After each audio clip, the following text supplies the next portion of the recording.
Como pode uma pessoa ser feliz longe de Deus? É impossível. Ninguém consegue ser feliz se não tiver Deus na sua vida. A verdadeira felicidade só vem de Deus. As pessoas sem Deus podem ser alegres por algum momento, mas a alegria ela pode passar. A felicidade ela é duradoura. Se você está com Deus, você tem todas as possibilidades para ser uma pessoa feliz e realizada. Mas se você está longe de Deus, não espere que você seja uma pessoa feliz. A Bíblia diz que Deus fez o casamento e ordenou que o homem, quando se juntasse com a sua mulher, ele vivesse com essa mulher por toda a sua vida. O homem não pode simplesmente pensar que pode se separar da sua mulher e rumar outra companheira, se casar novamente e tentar ser feliz. As pessoas não podem se unir e se casar pensando na possibilidade da separação, do divórcio, pouco tempo depois, ou seja lá, muito tempo depois. As pessoas não podem pensar que o divórcio é algo normal, é algo que é permitido, algo que acontece, que não tem por que se preocupar, não deu certo, é só se divorciar. Os casais hoje estão se unindo pensando já na possibilidade do divórcio. Ninguém tem mais aquele compromisso duradouro por toda uma vida. Ninguém mais quer se sacrificar, se adaptar à pessoa com quem vive, simplesmente porque eles acham que é mais fácil se separar e conseguir outra pessoa e tentar ser feliz. Não se preocupam com a vontade de Deus, que diz que o homem se une à sua mulher, se tornam os dois uma só carne, e o que Deus uniu não separe o homem. Mateus capítulo 19. A palavra de Deus também nos diz, em Malaquias capítulo de número 2, que Deus ele odeia o divórcio. Deus não somente não aprova, mas ele odeia o divórcio, ele aborrece o divórcio. E as pessoas hoje estão cada vez mais se divorciando. Por qualquer probleminha, por qualquer coisa que eles dizem incompatibilidade, se divorciam. E uma pesquisa que eu li recentemente diz que cada vez mais os brasileiros estão casando novamente. Ou seja, as pessoas não somente se divorciam, mas também se divorciam e casam novamente. E a Bíblia diz que o homem tem que ter uma só esposa por toda a sua vida. É bem verdade que muitos homens, e até homens de renome na Bíblia, tiveram mais de uma esposa, ou mais de um casamento. Mas isso nunca foi aprovado por Deus. Isso nunca foi a vontade de Deus. Se você ver, a Bíblia diz que Jesus nos ensina que a vontade de Deus é que o homem deixe sua mãe e seu pai e se una à sua esposa, se torne os dois uma única carne e que nunca se separem. Essa é a vontade de Deus. Mas o homem nunca quis fazer simplesmente a vontade de Deus. Ele quis sempre ir mais além. Ele quis sempre fazer diferente, achando que pode fazer melhor ou que pode ser melhor de tal jeito mesmo que Deus não tenha falado. Não se engane, meu irmão. Não se engane, minha irmã. Se você casou, é para toda a vida. E se você se casar, será por toda a vida. Não pense na possibilidade do divórcio. Não pense que Deus se agrada com um novo casamento e que você pode levar uma vida normal. Versículo 6 de Mateus 19. Assim não são mais dois, mas uma só carne. Portanto, o que Deus ajuntou, não separe o homem. Eu li recentemente uma pesquisa, uma matéria em um jornal de prestígio no Brasil, e a matéria dizia que de julho até agosto deste ano, 2010, o número de separações, de divórcios, aumentou 149% no estado de São Paulo, em comparação com o mesmo período do ano 2009. Sabe qual é a explicação para esse aumento de 149% no número de divórcios? Eu vou te falar qual é a explicação que eles mesmos dão. Em julho deste ano, foi aprovada uma lei que deram a ela o nome, uma emenda constitucional número 66, que levou o nome de divórcio rápido ou divórcio a jato. Essa lei permite que os casais se divorciem de maneira mais rápida, de maneira não tão burocrática como acontecia há tempos atrás.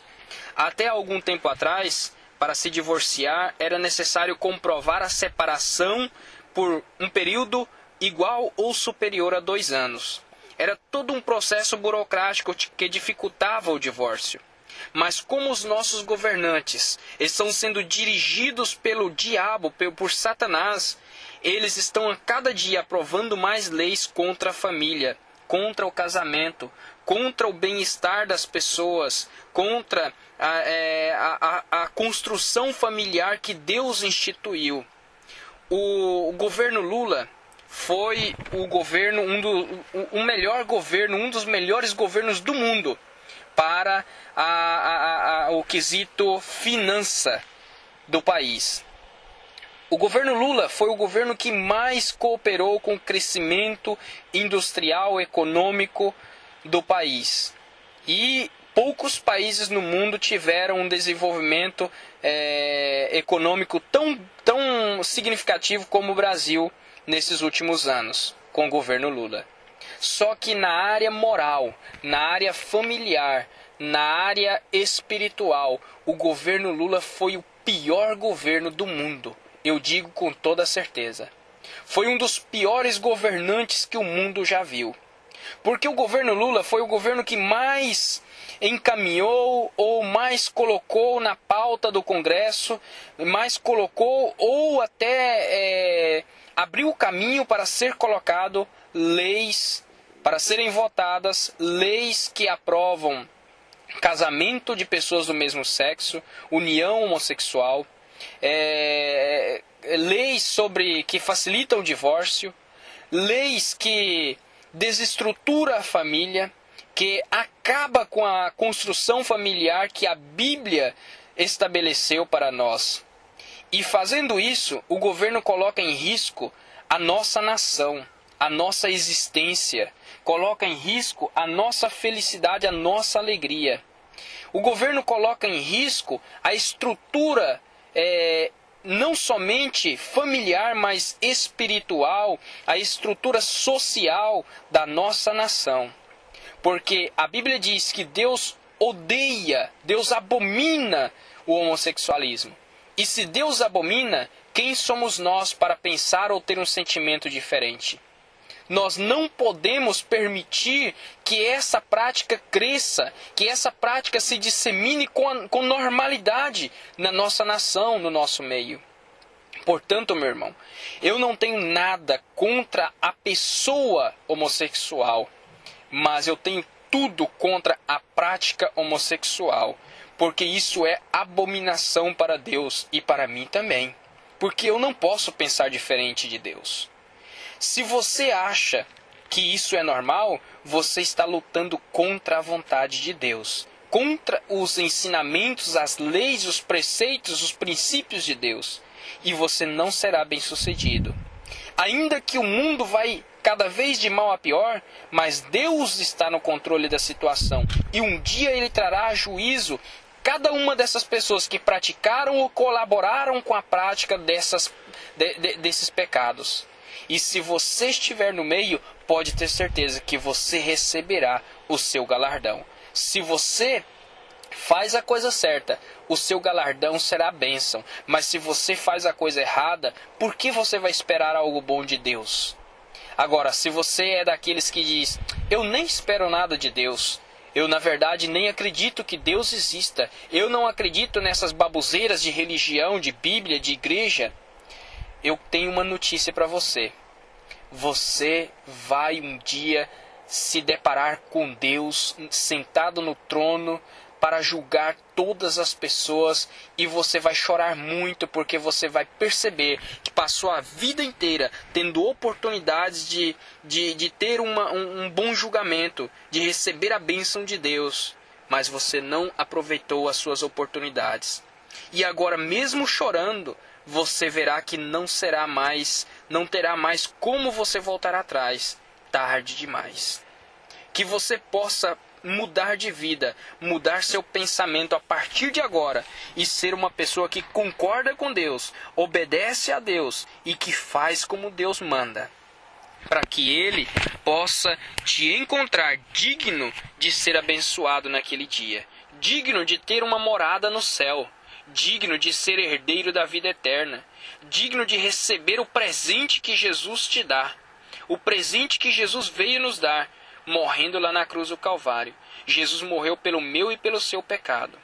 Meus irmãos, o número de divórcios no estado de São Paulo em 2 ou 3 meses de 2010 aumentou 149% em comparação com o mesmo período de 2009, por causa da aprovação de uma lei que facilita o divórcio. Se os nossos governantes amassem a Deus e fizessem como a Bíblia manda, que cada governante, quando subisse ao poder, deveria ter em suas mãos uma cópia da Bíblia, uma cópia das leis de Deus, e meditar nelas dia e noite, para ter o cuidado de fazer tudo conforme nelas estão escritos, o nosso país seria bem mais abençoado, seria diferente. Seríamos uma sociedade de pessoas felizes, pessoas realizadas, pessoas alegres, pessoas que não precisam construir presídios, não precisam construir reformatórios, não precisam construir centros de recuperação para drogados, pessoas que não precisam de tantas leis para reprimir o crime, porque nós seríamos pessoas que pensam como Deus pensa. Nós seríamos pessoas que fazem a vontade de Deus, que obedecem a palavra de Deus. As leis de Deus são perfeitas, são amáveis. As leis de Deus são incrivelmente lindas, mas os homens não querem obedecer. E depois ainda se acham no direito de cobrar, de dizer: por que Deus não me ajuda? Por que eu sou uma pessoa tão triste, tão angustiada? Por que tudo comigo? Por que tudo eu? Por que isso só acontece comigo? Por que será que Deus não olha para a terra? Será que Deus não me vê? Mas você não vê Deus, você não obedece, você não está nem aí para Deus. Com que direito você cobra de Deus? Com que direito você reclama alguma coisa para Deus? Se você não obedece e não está nem aí para Ele?